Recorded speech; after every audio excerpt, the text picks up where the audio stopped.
Actually, I should turn this around. Nope. Am I doing this right? I feel like they wrap these backwards. There we go. Okay, so Swinging on and happy, hippie, yeah.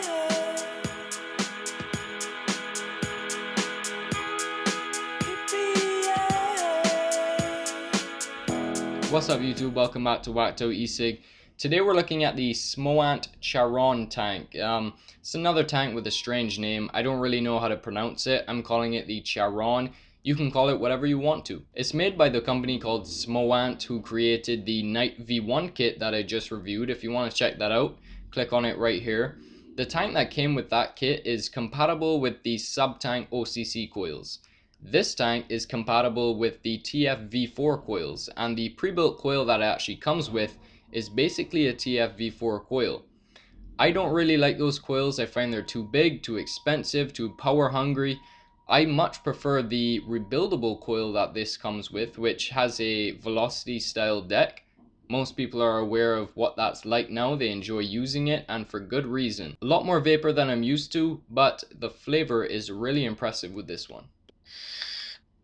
So yeah, I've been impressed with this, but without wasting any more of your time, let's go up close. I'll show you the different coils that this comes with. I'll throw a build into the rebuildable section, and then we'll come back up and I'll talk to you about my experience vaping this over the past few weeks. So let's get it started. Okay, so this Charon tank didn't come with any packaging or anything. It basically came in bubble wrap with the coil installed, which I'll show you in a second. That's the tank basically all broken down to its main components. And then it also came with some extras. So pre-built Clapton coils, I believe, yep, which I guess I can install into there today to show you.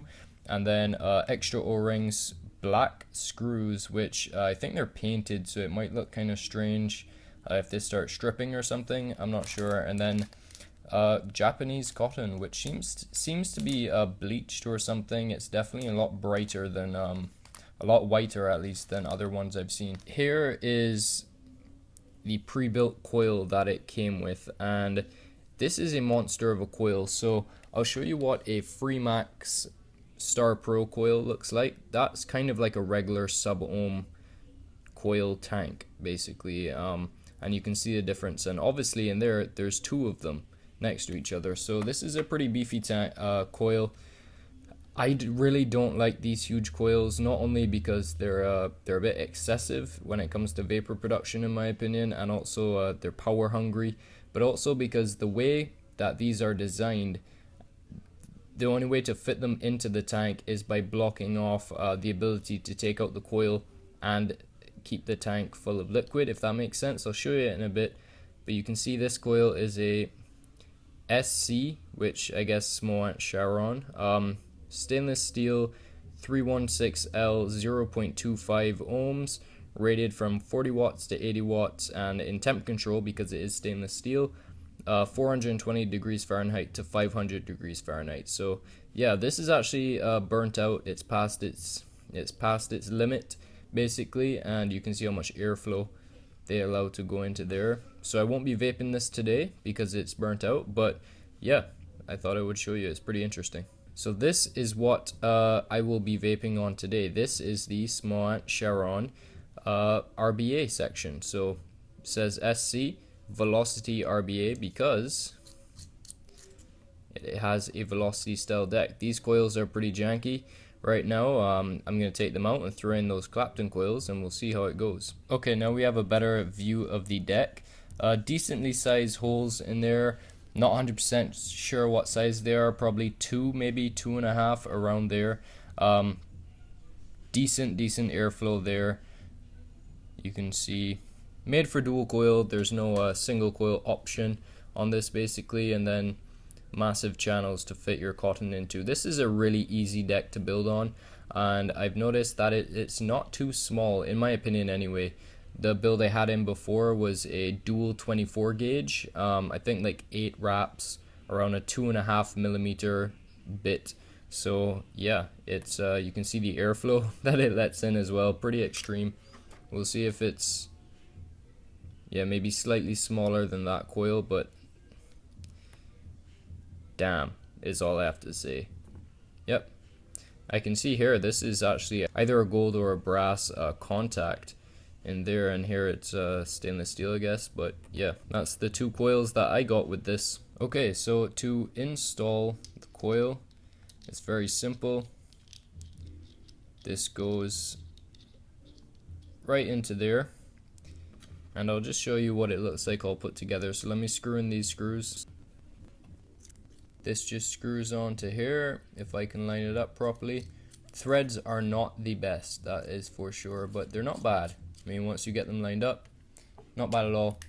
This will screw into the top. The glass is just press fit, but because the coil basically takes up the entire chimney, it screws into the top part there. Then here's your drip tip, fits in there nicely. I only got one drip tip, not sure if it will come with more, but it's definitely a wide bore and it feels pretty nice. And I haven't really got any lip crust, I guess. It sounds kind of gross, but if you've been vaping, you will know what I mean. The bits of your lip and skin and stuff that build up on the drip tip, haven't really got that problem on here. To fill this up, it's similar to the OBS Creus. You should see a fill dot, there we go, that little drop of liquid. This just slides up and then you can fill it up. We'll talk about that in a bit. So that goes down, and your airflow control, it doesn't stop, it lines up, but there's definitely a shitload of airflow that goes all around.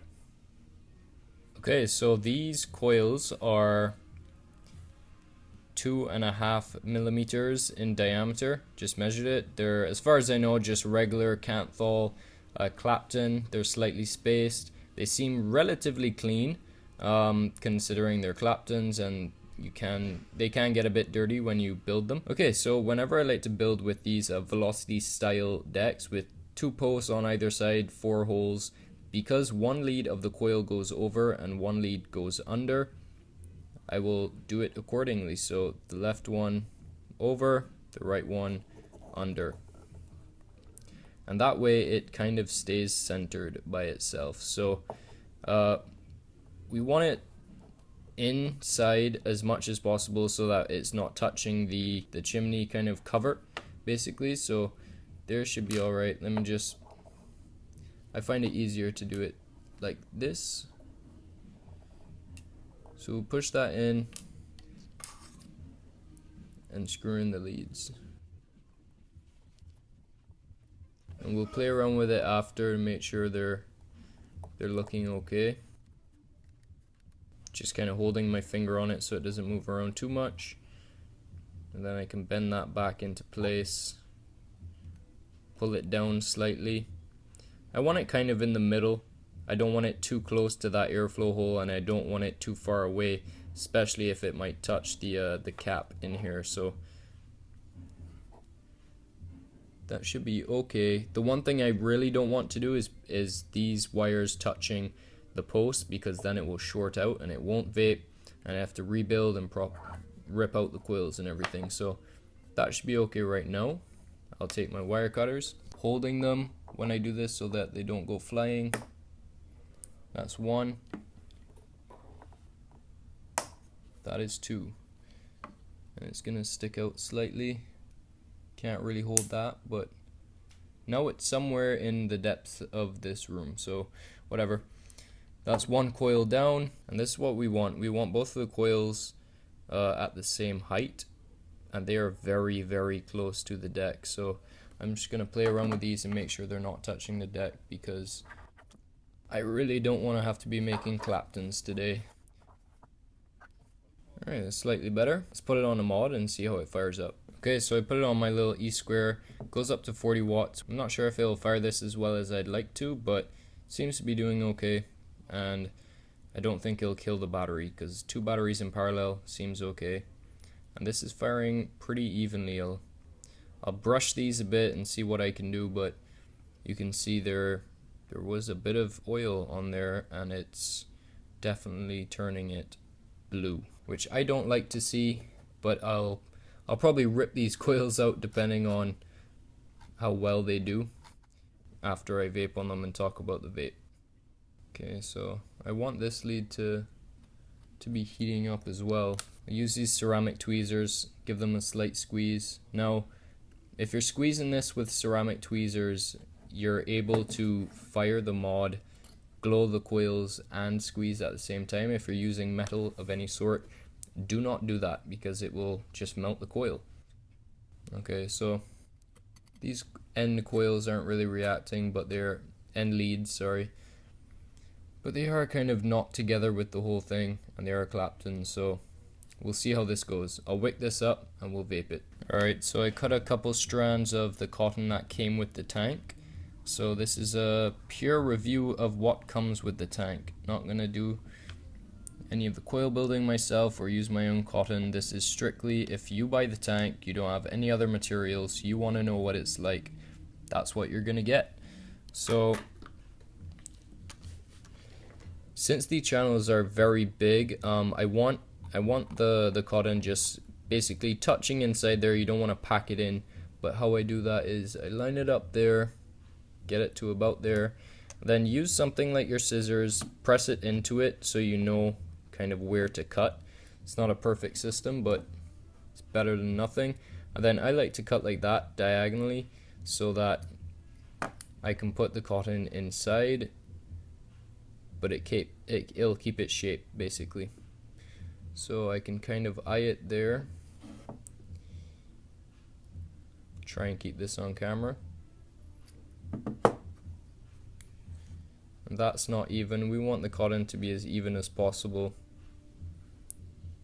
That should be okay once I get it wicked up. And I should have mentioned, I'm pretty experienced with this, so I know not to press the fire button when it's on. But when you're dealing with cotton, especially dry cotton, turn off your mod first, just so you don't hit the button by accident and burn it, possibly burn yourself.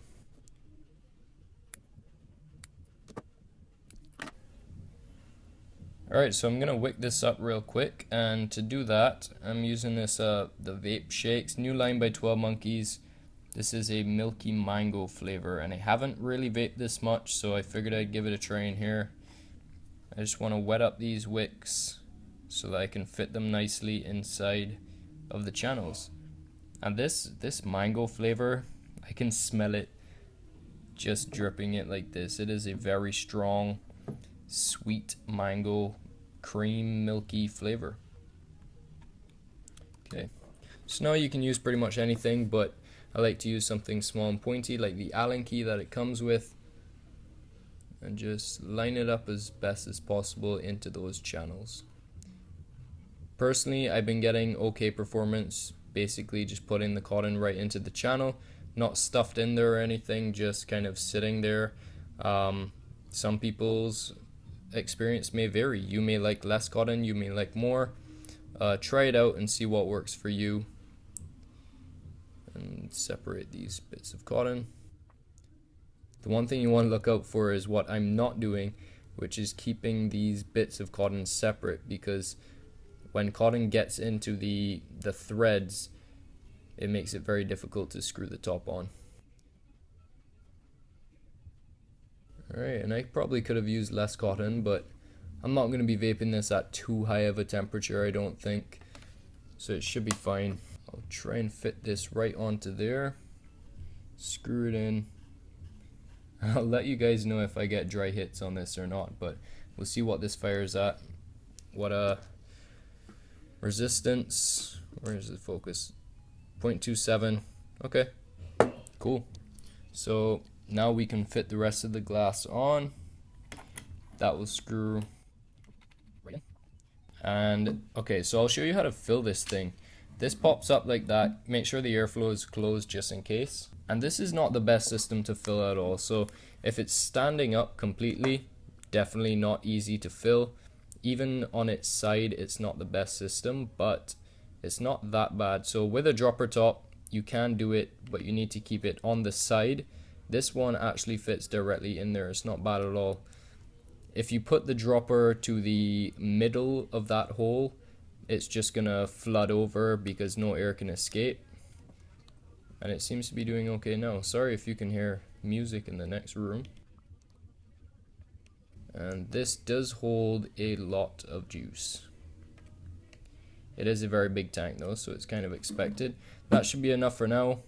When you're done, press it down. And one thing I don't like about this, it builds up liquid when you squeeze it down, gets messy. Not always this bad, it's always worse on camera, trying to avoid knocking the tripod and stuff. But yeah, let's go and vape it. So what do you think? Not bad, right? The rebuildable section is what really saved this tank for me. The rest of it is kind of average. It's not bad by any means. But the pre-built coils that it comes with, like I said, they're too power hungry, they're too big. And the big coils is the only con I have with this, because the size of the coil basically takes up the entire chimney. And this isn't the only tank that does it. There are quite a few that are doing it now where the coil is the chimney. For pre-built coils, that's not that big of a problem. But when it comes to rebuildable coils, say you build the coil, you install it into the tank, you fill it up and you're ready to vape it. If there's something wrong with your build and you need to fix it before you can vape it, you can't fix it by taking it out of the tank and doing whatever you need to do without draining the tank. That is a con to me. The rest of the tank is pretty nice. The drip tip, it's really nice, but it's removable if you want to use your own. The top fill is better than bottom fill, if that makes sense, but at the same time you have to keep it on its side. You have to make sure and be careful of doing it down the side so that you're not bubbling it up and overflowing it. And then when you close it off, there's always a bit of liquid that builds up around the outside. So it's not perfect, but it's not really bad either. The airflow control is firm. It's not going to go anywhere when you're moving it around, but if I wanted this to be a perfect tank, it would be clicky. I don't know what it is about airflow clicking into place. I just find it more satisfying and easier, I guess. So as far as subjective things go, you may or may not like the look of this tank. Some people might care that there is a black drip tip, blue O-ring, and then a clear O-ring. I really couldn't care less about that kind of thing, but I kind of like the blue O-rings. I am filming this a day after I filmed the up close segment for this, and you can see how much the liquid has gone down. I haven't been using this exclusively, and I have been using a 6mg liquid, but I've been kind of impressed by how slowly this goes through the liquid. Obviously it's going to depend on what juice you're using, what coil you put into it, what power setting you have it set to, but for me it's been lasting a decent amount of time. The liquid that I have in this thing is actually made by 12 Monkeys. It's their new line called Vape Shakes, and this is the Milky Mango. I'll be reviewing this soon enough, so keep a lookout for that. But this Milky Mango flavor is really nice. It basically tastes like a mango milkshake, which is what they were aiming for. If you're a fan of 12 Monkeys old flavor Manga Bays, or Manga Bees, however you want to call it, it's basically that, but a creamy version without the guava. That's what I get out of it at least, and in this tank, it's been really, really nice.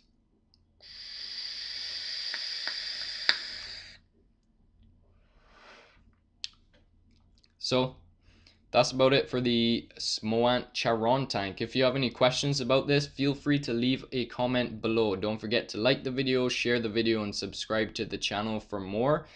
The link for this tank will be in the description below, but it's going to be only for the Smoant website. I have seen this for sale a couple places on Chinese websites, a couple US sites. Haven't seen it in Canada yet, but they seem to be going for around $30 US. I think that's a really good price for this.